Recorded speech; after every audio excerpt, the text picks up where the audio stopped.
मित्रांनो, सुनेत्राताई पवार यांनी जोरदार मुसंडी मारलेली आहे बारामतीमध्ये आणि विरोधकांना चारी मुंड्या चित करून टाकलेलं आहे. अजितदादा पवार यांचा रेकॉर्ड मोडण्याचं काम सुनेत्राताई पवार यांनी केलेलं आहे. तब्बल 2,10,000पेक्षा जास्त लीड, एवढी लीड अजितदादा पवार यांना ही कधीही नव्हती. म्हणजे बारामतीकरांनी एक प्रकारे अजितदादा यांना ही भावपूर्ण श्रद्धांजली मताच्या रूपामध्ये दिलेली आहे.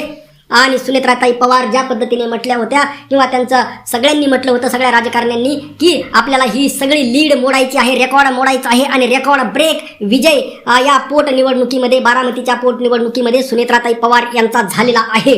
सुनेत्राताई पवार आदरणीय अजितदादा पवार यांच्या सुविद्य पत्नी आहेत आणि अजितदादा पवार यांचा मृत्यू झाल्यानंतर संपूर्ण महाराष्ट्र काही काळासाठी थांबला होता, थबकला होता. सगळ्या महाराष्ट्राचा काळजाचा ठोका चुकला होता, महाराष्ट्र स्तब्ध झाला होता. असा हा महाराष्ट्र लक्षात घ्या.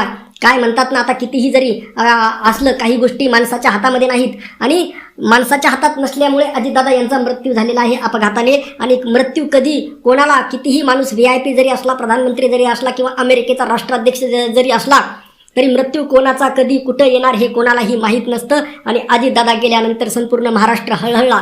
आता हळूहळू पुन्हा महाराष्ट्र आपापल्या याच्यावर मार्गावर येत आहे. कारण हा काळ आहे मित्रांनो. काळ एक अशी गोष्ट असते की जी तुम्हाला प्रत्येक प्रश्नाचं उत्तर देत असते.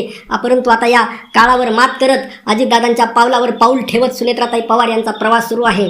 आता अजितदादा पवार यांची जागा तर कोणीही घेऊ शकत नाही, परंतु पर्याय नाही. परंतु अजितदादा यांनी जे स्ट्रक्चर उभा केलेलं आहे, जे पॉवर सेंटर उभा केलेलं आहे, ते मात्र सुनेत्राताई पवार यांना चालवायचं आहे. आणि त्यांना सोबत साथ आहे जय पवार यांची. आणि आता जय पवार यांनी म्हटलं होतं की जे पवार विरुद्ध पवार असं काहीतरी त्यांचा वाद सुरू होता, परंतु त्यानंतर सुप्रिया सुळे यांनी त्यावर पडदा टाकला होता. आता बघा, म्हणजे येणाऱ्या राजकारणामध्ये यांच्या उत्तराधिकारी म्हणून बघा, अजितदादा यांचे उत्तराधिकारी म्हणून मग त्यांच्या 2 मुलापैकी नेमका कोणता मुलगा राहणार, ही सुद्धा आता जोरदार चर्चा सुरू आहे.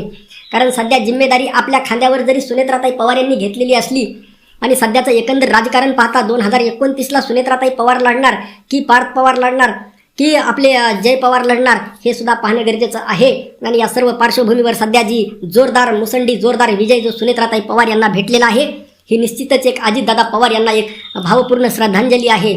बारामतीचा विकास म्हणजे प्रत्यक्ष नरेंद्र मोदी सुद्धा बारामतीचा विकास पाहण्यासाठी येतात. बघा, एवढंच नाही, बाहेर देशातला एखादा राजदूत, अँबॅसेडर ज्यावेळेस आपल्या देशामध्ये येतो किंवा जगामध्ये, भारतामध्ये कश्मीरपासून कन्याकुमारीपर्यंत जर विकासाचं मॉडेल कुणीही म्हणतं आम्हाला विकास करायचा आहे, मग कशासारखा करायचा, तर तो बारामतीसारखा विकास करायचा हे उदाहरण देतं. मग तो माणूस केवळ महाराष्ट्रातील नव्हे, तो माणूस केवळ अमरावतीचा नव्हे, तो माणूस केवळ लातूरचा नव्हे, तो माणूस केवळ कोल्हापूरचा नव्हे, तो माणूस केवळ बेळगावचा नव्हे, बेंगलोरचा असेल, तिकडं मध्य प्रदेशचा असेल, ओडिसाचा असेल, राजस्थानचा असेल, अगदी काश्मीरचा असेल, हिमाचल प्रदेशचा असेल, या भारतामध्ये प्रत्येक माणूस, प्रत्येक आमदार, ज्याला आमदार व्हायचं असतं, ज्याला खासदार व्हायचं असतं, ज्याला लोकप्रतिनिधी व्हायचं असतं, ज्याला जिल्हा परिषद सदस्य व्हायचं असतं, एवढंच नाही तर ज्याला गावचा सरपंच सुद्धा व्हायचं असतं, त्याचं सुद्धा एकच उत्तर असतं की मला विकास करायचा आहे. तो नेमका कसा, तर मला विकास करायचा आहे बारामतीसारखा, असा उत्तर त्याचं असतं. म्हणजे बारामती काय डेव्हलप केली असेल अजितदादा पवार यांनी.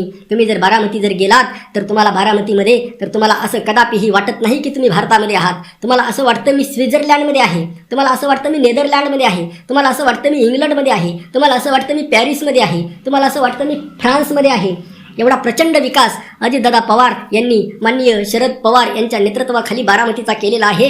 आणि असे अजित पवार, खरं तर अजित पवार यांना या महाराष्ट्राने जर भरभरून दिलं असतं तर असे 5-25 बारामती अजितदादा पवार यांनी या महाराष्ट्रामध्ये निर्माण केले असते. कारण तेवढं व्हिजन त्यांच्याकडे होते, तेवढे करण्याची कॅपॅसिटी त्यांची होती. परंतु एक हाती सत्ता या महाराष्ट्राने अजितदादा पवार यांना दिली नाही. आणि एक हाती सत्ता असणं खूप महत्त्वाचं असतं. जर एक हाती सत्ता किमान 5 वर्षासाठी जर अजितदादांना जर या महाराष्ट्राने दिली असती तर प्रत्येक जिल्ह्यामध्ये एक बारामती निर्माण झाली असती महाराष्ट्रामध्ये. आणि मग महाराष्ट्र आज वेगळ्या दिशेला पोहोचला असता. असा माणूस आपण, काय असतं जिवंतपणी माणसाचं महत्त्व आपल्याला कळत नाही, परंतु एक आपण अजितदादांची उतराई म्हणून तिथल्या मतदारांनी जाणीव ठेवली आणि अजितदादांना भरभरून मतदान दिलेलं आहे. आणि येणाऱ्या काळामध्ये बारामतीकरांनो त्यांना आव्हान आहे, जात पात पंथ धर्म वगैरे न पाहता, कारण अजितदादांनी सुद्धा कधीही जात पाहिली नाही, धर्म पाहिला नाही. बघा, केवळ विकास विकास विकास. बाकीचे जे नेते आहेत ते बघता तुम्ही केवळ विकास विकास म्हणतात, परंतु प्रत्यक्षामध्ये जातीचं राजकारण करतात, पातीचं राजकारण करतात, धर्माचं राजकारण करतात, पैशाचं राजकारण करतात. परंतु अजितदादा पवार यांनी बोलल्याप्रमाणे वागणारा जगद्गुरू श्री संत तुकारामजी महाराज म्हणतात, बोले तैसा चाले त्याची वंदीनं पावले. अगदी त्याच पद्धतीने बोलल्याप्रमाणे वागणारा या महाराष्ट्रामध्ये खमक्या नेता होऊन गेला आणि तो नेता म्हणजे अजितदादा पवार. त्यांचा वसा आणि वारसा चालवण्याचं काम सुनेत्राताई पवार यांनी केलेलं आहे आणि त्यांच्या या विजयाबद्दल त्यांना हार्दिक अभिनंदन. मत नक्की मांडा.